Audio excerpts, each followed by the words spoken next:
Lost Box player, you know, has a day 2 under his belt with RCS, which I know he would rather forget about that result because, and I always make fun of him because I'm always the story. Yeah, I'm always telling him RCS Giratina, but you know, he loves Lost Box. I know he's playing the deck currently.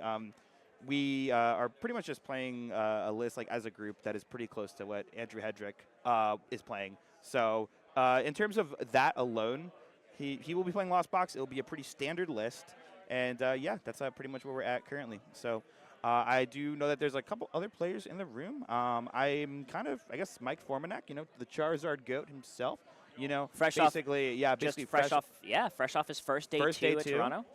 Yeah, playing some Zard. And I do think, speaking of Formanek, we might be getting a tournament set real soon here. I do see on my end that they're setting up some mats here, but. All right, perfect. Yeah. I mean, we'll have to see what deck he's playing this time. He's been a player that has been consistently doing well in League Cups in our area, and obviously with a grassroots tournament like this, we wanted to definitely be highlighting those players that have been doing particularly well, who've been playing a variety of decks, because we definitely want to see what exactly is going on, at least at those players' level. We just got word that the matchup is going to be Regidrago versus Archaladon. Definitely. Did we just jump in a time machine, bro? Yeah, we're going back. This is like a month ago, bro. We're going back to Toronto format. Definitely interesting, considering Archaladon does not play any item lock, although Regidrago does not take as good of a matchup as you might think, but there are certainly ways to win. So we definitely have that matchup. It is confirmed that we will be having Mike Formanek versus Chris Regan. I believe Mike Formanek is playing Regidrago versus Chris Regan's Archaladon. Yeah. Definitely an interesting matchup. One that is, as I said, Archaladon favored, but there are certainly ways for Regidrago to win that matchup, and we will have to see how that unfolds. In the meantime, for those of you at home who are not exactly sure what's going on, we'll definitely try to keep you up to date with the play-by-play, let you know what the cards are doing, and try to give you an insight as to what the strategies are for the individual players. And then we will do the best we can to keep you up to date on that. Now, with that in mind, do you have any other thoughts or anything else? I kind of want to talk about these players, like in general as people, because I mean, like, let's be real, they're our friends. Means. They're our friends, right? Go for it. We'll probably hang out with them after this. So I can definitely give you some insight into what they've both been doing and up to. I know Chris, he's been working a lot, not playing as much Pokemon lately. Still like a player who is very tuned in with the game, really enjoys it a lot. Very true. I know this is probably his first tournament I've seen him at in a minute. I know he's also vending as well, but he did manage to kind of pull up and come through. So shout out to him for having that dog in him, to come out and play. He's got it. I definitely respect that. Respect for the game. I know he had a lot of time on Charizard, but. Okay, yeah. So it looks like Chris won the coin flip, so he'll get to choose if he goes first or second. Right. I know that Chris in general, like, kind of a lot of Charizard in the past, and same thing with Mike. Coincidentally enough, Mike getting a day 2 at Toronto with Charizard, and a couple of really solid League Cup finishes with Charizard as well. But he's opting for Regidrago today, which is a deck that we actually, I think our group seems to think is still quite strong. But at the same time, this matchup, not the greatest for Drago, but perfectly winnable still. Yep. Seems like with Chris winning the coin flip, he's going to choose first, starting with that Dialga V, given an option to later on evolve into Dialga V-Star and take a couple of prizes very late in the game. Yeah. Looking for his energy at the moment. The main idea behind this deck being you are going to get energy into the discard pile, and then later on in the game, evolve your Duraludons into Archaladon, and its ability says, take 2 energy from your discard pile and attach it to your Metal-type Pokemon in any way you like. So all you need is just the evolve, the attach, and then you are swinging. Yeah, for sure. And I'm seeing in his hand, we do have a research for the next turn. He's just going to opt for an attachment here. Doesn't want to overcommit too hard. I am noticing that Mike is starting with the Badoo, and this is something I want to talk about a little bit. Regidrago is a deck I played at a couple League Cups here and there. Bizarrely enough, like, not a deck I played very often, but have performed very well within tournament. And I've been playing this deck a lot on ladder. I've been really back and forth on the Badoo in the deck, but it seems like a lot of the top level groups have landed on it. So I think the theory behind the Badoo here is that you get a little bit extra time for yourself to set up this nice board. You can kind of limit them a little bit more so that you can actually get these aggressive plays with Phantom Dives and Trifrost and all that stuff. And there's one thing I do want to note as well. The Trifrost angle with this deck, probably not something we're going to see too heavily in this matchup, but it is like the Trifrost ability in this deck currently with like the heavier crisping count is very, very strong. So you can kind of do some crazy stuff. Okay, with a pass back to Chris Regan. Not too much of a board there for Mike. Yeah, not what you want to see, honestly. No supporter play, just an attachment. Really vulnerable board. Yeah, the metal type Pokemon typically are resistant to grass, so he can't Itchy Pollen for 10. He's Itchy Pollening for 0. However, we did get the evolution into Dialga V-Star.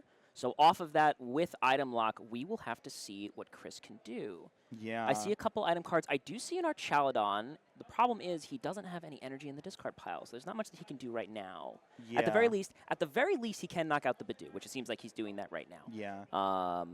Mike Formanek coming up with the Regidrago V. Do see a couple of cards in hand. Got the Pheasantipity EX down. We'll he does be have able the to draw. V-Star, so he can lean on this if needed. Honestly, this is just not the hand that you want to see if you're Mike. This is not really like the ideal start. Chris's start, truthfully, is not like super strong either, but Chris is at least able to put on a little bit of pressure. And like we said, the Archaladon deck doesn't really care about Badoo very much at all. That is true. So this is like a position that if both these players are waiting, it definitely favors Chris a lot more here. I will say he does have this Ultra Ball, so he is going to get to see a little bit more cards. I think maybe I see a... Is there a supporter in that hand now? I didn't think he had one before. I don't think so. I thought I saw an Iono, but I'm not 100% sure on that one. We'll have to see what Pokemon he grabs off of the Ultra Ball. Perhaps it is a Crispin. So we do have... If we have the additional attach, then maybe we should be able to get to a potential swing this turn. Could be a Rolling Iron. That is true. Yeah. We do love the goo here. Big fan of the Goodra, not going to lie. And this is what I was saying before. Like, the fact that this deck can kind of rely on swings without energy switch is very, very strong because you're much less at the mercy of your resources. And that's exactly what Mike's going to do. He's literally just going to get 2 energy, attach return, and then he's going to use the Crispin itself to attach that the extra energy. So I think we are going to have to see a Goodra here unless he commits to the V-Star. It looks like he is going to... definitely seems like it. There's definitely a thought there. He wouldn't be able to attach Double Grass anyway, which is why he would have discarded that with the Ultra Ball. For sure. Makes sense there. So we'll have to see what his next moves are, considering he cannot dump the rest of his hand with any other supporters or anything like that. So we'll have to see what exactly he's able to do. Yeah, I like. Oh, he did have the Earthen Vessel. Lets you search your deck for 2 basic energy cards. Put those in your hand.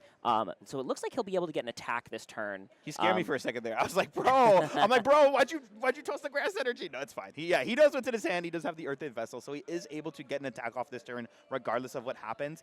I do kind of like the angle of doing the Rolling Iron here as well. It kind of forces Chris, if Chris wants to knock out here, he is going to have to use the V-Star on the Dialga to take that extra turn, which I don't exactly know how, like, realistic that is for Chris currently, like, given his hand. There is a ton of cards in it, though, so it could be a bad situation for Mike here. Yeah, what is also good here is that we notice a little bit of discipline.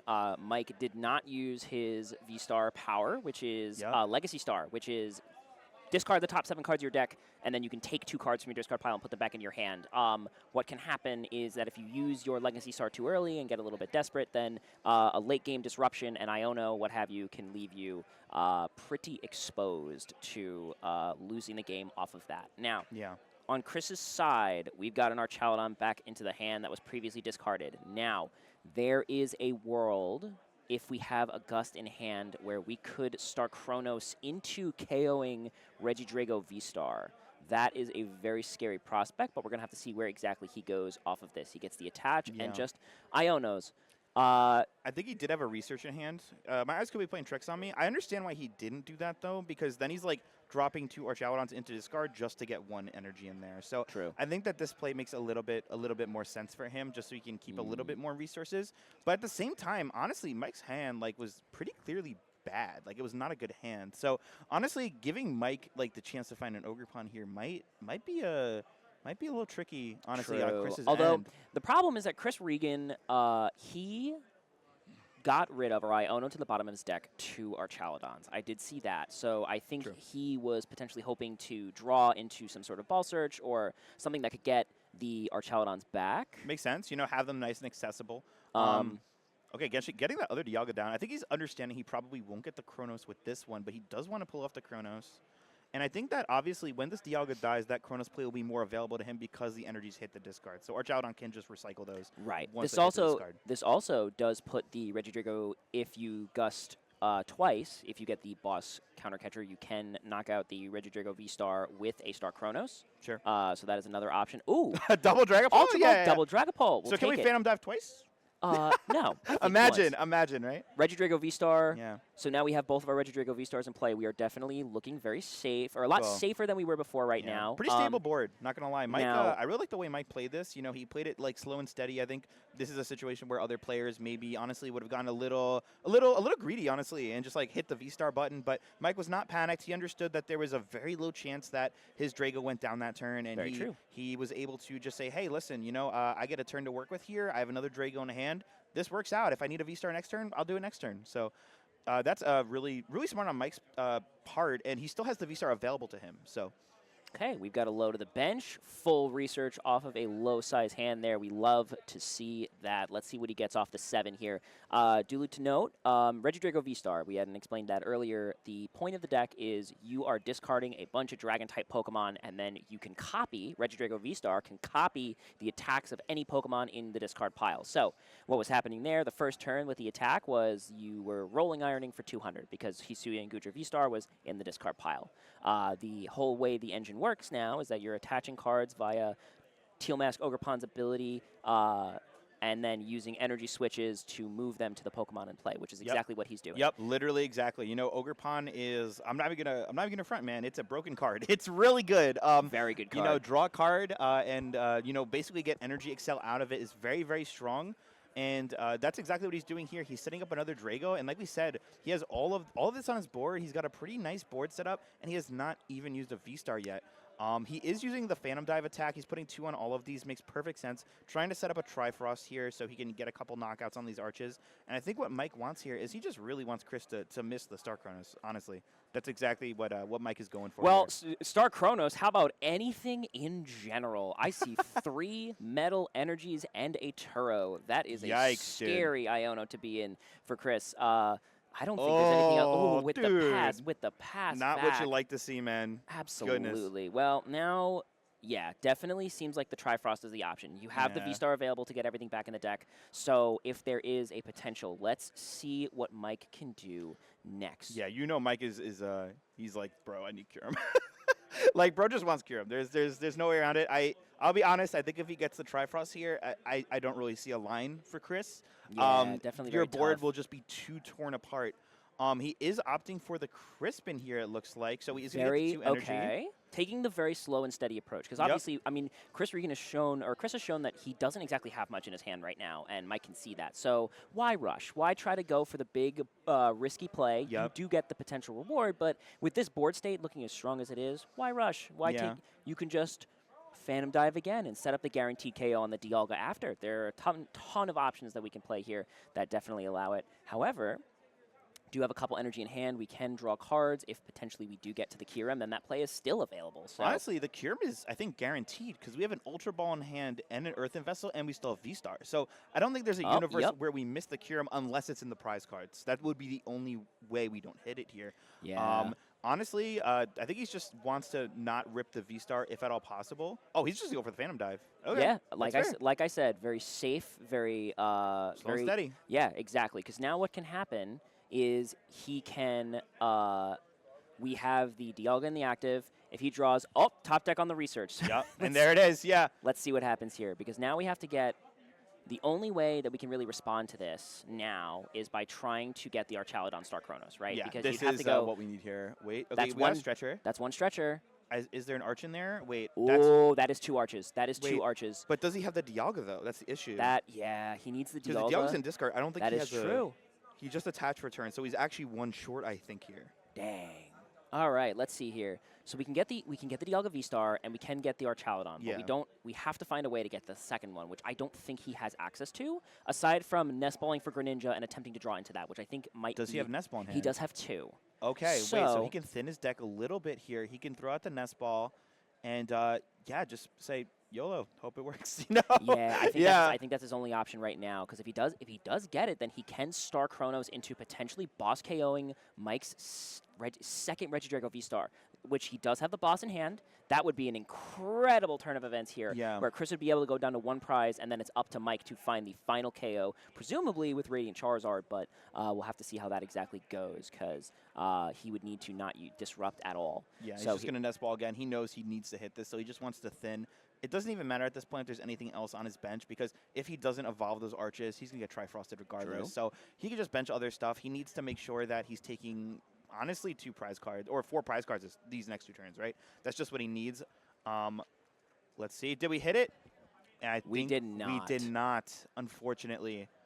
I think the chance of him hitting that was honestly pretty decent, given he had stretchers and ultra balls left. I don't think he's used too many of them. Yeah, but now unfortunately he is just pigeonholed into the Dialga V-Star attack. He does get the 2 Yeah. prizes to set him down to 3, but now Mike can respond by taking potentially 3 prize cards of his own right now.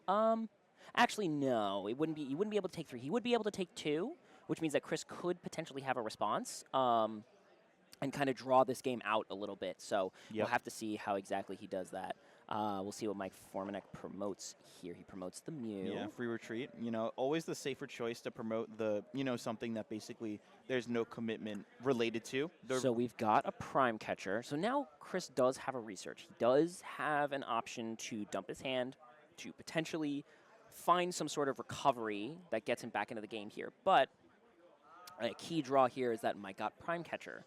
Now, the main problem here, what Mike can do is that he could put Archaludon, the existing Archaludon, into the active and then just Phantom Dive it, right? Yeah. Where it'll force Chris to have an out to get the either attack with the Archaludon that's in the active, or like he has to get another one, or try to scoop it up with Turo or scoop up Cyclone, presumably if he plays it. So what he's doing here is correct, though. I think he just needs the Dialga gone at all costs, right? This is true. Guillotine is the thing that's going to do that, because if Mike, if a Star Chronos happens, it's curtains for Mike. That's just what it is.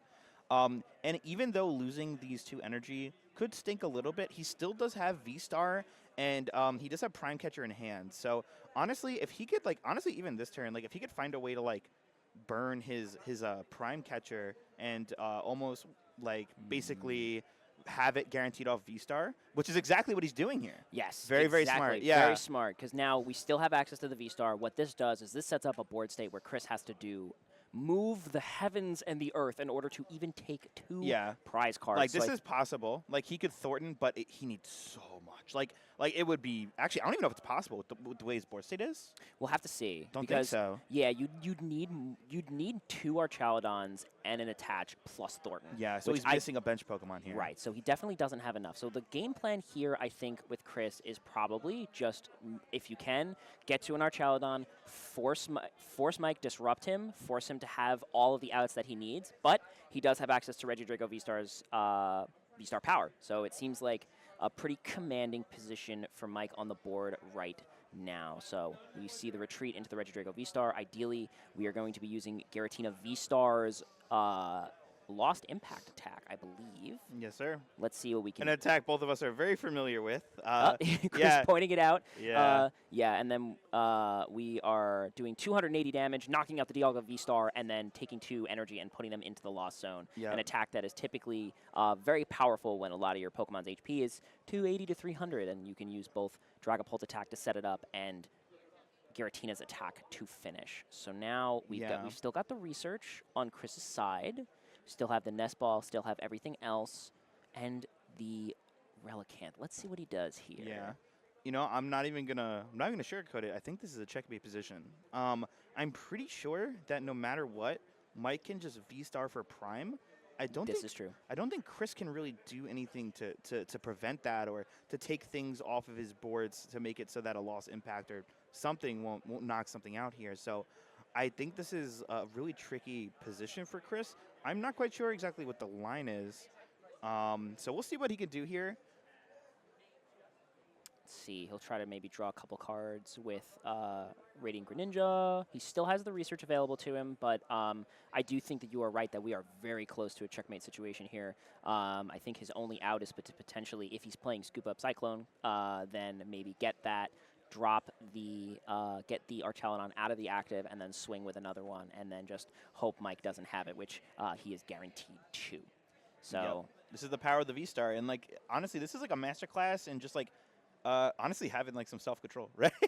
Like having some restraint, saying like, hey, listen, like this hand kind of stinks, but I want this V-Star later. I'm not like under that much threat right now. I'm doing okay, right? So I think that this is a really, honestly pretty impressive game for Mike. I'm seeing a lot of like very like a lot of restraint that is honestly not usually associated with a lot of newer players. And Mike is a player who's honestly, I don't even think been playing a year. And you know, I think it's really impressive when I see you know, this level of awareness. So shout out to Mike. I think he played this really, really well. I think Chris did as well, but, you know, I think Mike... yeah, definitely. The game was definitely very back and forth at this point. sure. I'm not going to say... They took turns bricking, you know? Yeah, which is very true, but I will say that, like, there was a chance there where Chris could have taken the additional prize cards Came down to that one to turn. win. Yep, and he did not hit it with the Dialga, so... Just what it is just sometimes. a testament to the power of what Dialga is capable of, where you can essentially Star Chronos, steal a turn from your opponent, go again, and... just essentially win the game off of that because you get to take another turn and attack again.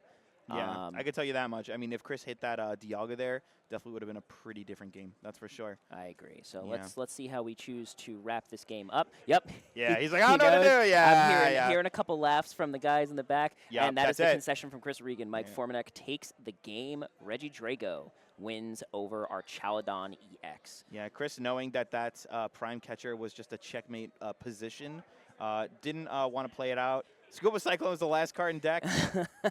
That did not look good, and I hear them talking about it right now, very friendly. But, yeah, I think what that came down to is two key points in Chris Regan's game plan was the initial Iono into a brick hand. I mean, you would expect to see off of 5 or 6 cards in that situation to maybe draw something. He drew a way to search energy, a Turo, and nothing else. So at that point, he was able to allow Mike to essentially get a board state that no matter what he does, he doesn't even have to V-Star. Yeah. You know, maybe if he did at that point, it would have been a different game. He would have been able to Iono him down to a low hand size and maybe force him to have the out. But no, pretty dominant looking game from Mike Formanek. He shall be moving on at a 1-0 record into the next round. Yeah, I feel like Archelodon has a lot of turns like that sometimes, right? I remember I was playing against an Archelodon player at a League Challenge literally yesterday, and there was like a turn that it kind of came down to, you know, like if you hit this combination off of this research, you could win the game. And he didn't hit it. It seems like the same kind of happened today for the Arch. But, you know, that's like kind of the strength of a deck like Archelodon, but also like it can kind of be a weakness as well. You know, like you have this deck where, you know, obviously you don't play a lot of items, so you're not getting heavily affected by Badoo. And you do have like a big guy who could do big hits. That's really good. That's really good, right? Large man. Big guy that does big hits is good. But also because of that, you do have a little bit of simplicity to your deck. And some of these decks that have a little more options, you know, like Reggie Drake has like 1,000,000 attacks and it's like library, right? Or even a deck like Gardevoir or Dragapult that have a little more nuance, right? You know, sometimes even though these matchups can be good, there are just situations where when you fall behind, you just kind of lose out on having those options. And it felt like Chris was kind of in a situation where, you know, he just needed that one play and there wasn't much flexibility behind it. So and that's how the story goes. Happens sometimes. Yeah, definitely does. Reggie Drago with the upset against Archelodon. Yeah. Definitely very clean, solid play from Mike Formanek. Very disciplined player as far as I am aware and I've seen from our testing group. He is definitely a player. Who definitely knows how to play that matchup. He's been playing it a lot recently, even in this format where Reggie Drago has kind of fallen off the face of the planet. So definitely good on him. We are definitely good with that. We got Chris Regan here. Our boy Chris Regan coming up for a little interview. Yeah. Right. So I'll hop off for a second. So Chris, tell us about that game. You'll talk about it. Just the one whiff off the research, right? Or off the Iono. Off the Iono. Yeah. Here. Pop a squat, buddy. Let's talk about it. Hello, Long Island TCG Show. Hello, Nick. What's going on? Been a while. How have you been? I've been good. That was like my second time ever playing Archelodon, and it went exactly how I thought it would. I mean, look, the line you chose into just going full for the Dialga was definitely very correct. Like, you had no other option than to potentially, you hit for the 80 off the initial hit, you're going to take, you're going to just basically set yourself up to take 4 prizes off the turn. You had the boss in hand, you had the setup. I guess you just didn't get there. But that initial Iono, brutal. Yeah, I mean, it put me into, I think, 4 energy, and Or I it was, forgot what the other card it was, was. it was 2 energy. I think it was 2 energy, a Turo, and a Earthen Vessel plus 1 other card. Yeah. Did not look good there. You were able to get some stuff towards the end there, but obviously, because the setup was a lot slower then. Yeah, I was thinking about, like, after I owned it, I was just, like, thinking about, like, my hand that I owned down to the bottom, too, and I was like, maybe I should have just waited and not have even just played a supporter that turn. But I think I got a little greedy there, and I was, like, trying to see how far I could extend, and it definitely bit me. Definitely. Okay. Yeah, I mean, definitely with the V-Star active, maybe a thought process behind that being, you know, if they have to V-Star in order to get something on you, if you're able to high roll that, then maybe you can just run away with the game after that, late game Iono, something like that, which is definitely a strategy that could work in that situation, but unfortunately I did see that you just came up short on that. Yeah, and I was discussing with Mike, too. I was trying to wall him at the end. I was looking, I needed too much. I was like, I need a Iono scoop up, I need a counter catcher. I was like, that's the only way I get out of this. Definitely, and then I guess you'd have to put up a 1 prizer or something at that point, maybe. Okay, yeah. I mean, definitely something to learn. I mean, you definitely played it well, considering that. And I mean, you have any other thoughts going into the rest of the rounds of the tournament? Yeah, I mean, it's a cool deck. I'll probably play it a little bit more, but you know, back to Dragapult. Tier 0 deck. Let's go. Hey, appreciate your insight. Absolutely. Yeah. Good luck in the next rounds. Thank you.